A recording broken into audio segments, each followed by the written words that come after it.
इष्टाभोगान् हि वो देवा दास्यन्ते यज्ञभाविताः तैर्दत्तान् प्रदायेभ्यो यो भुङ्क्तेस्तेन एव सः.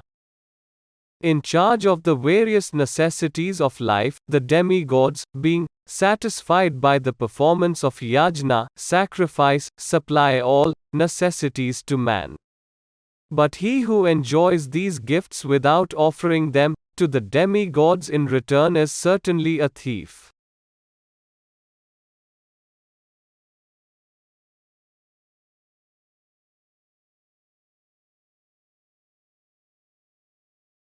Jai Shri Krishna. The demigods are authorized supplying agents on behalf of the Supreme Personality of Godhead, Vishnu.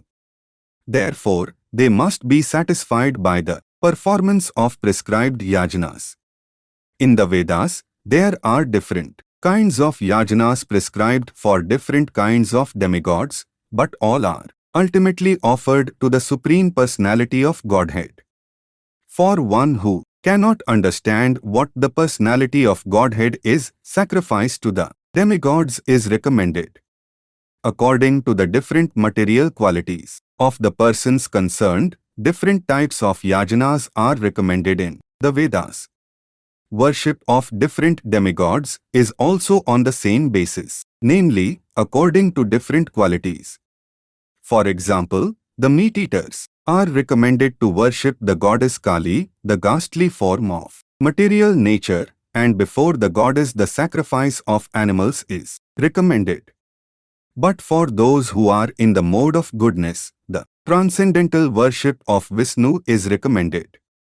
But ultimately, all yajanas are meant for gradual promotion to the transcendental position. For ordinary men, at least 5 yajanas, known as Pankamahayajana, are necessary. One should know, however, that all the necessities of life that the human society requires are supplied by the demigod agents of the Lord. No one can manufacture anything. Take, for example, all the eatables of human society.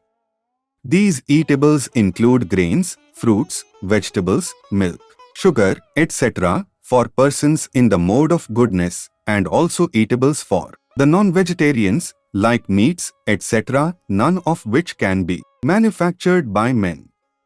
Then again, take for example heat, light, water, air, etc., which are also necessities of life. None of them can be manufactured by the human society.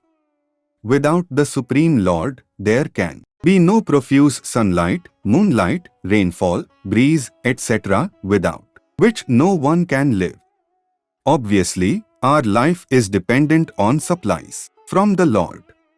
Even for our manufacturing enterprises, we require so many raw materials like metal, sulfur, mercury, manganese, and so many essentials, all of which are supplied by the agents of the Lord with the purpose that we should make proper use of them to keep ourselves fit and healthy for the purpose of self-realization, leading to the ultimate goal of life, namely, liberation from the material struggle for existence.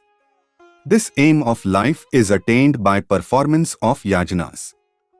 If we forget the purpose of human life and simply take supplies from the agents of the Lord for sense gratification and become more and more entangled in material existence, which is not the purpose of creation, certainly we become thieves, and therefore we are punished by the laws of material nature. A society of thieves can never be happy because they have no aim in life.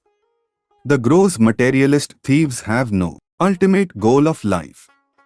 They are simply directed to sense gratification, nor do they have knowledge of how to perform yajanas.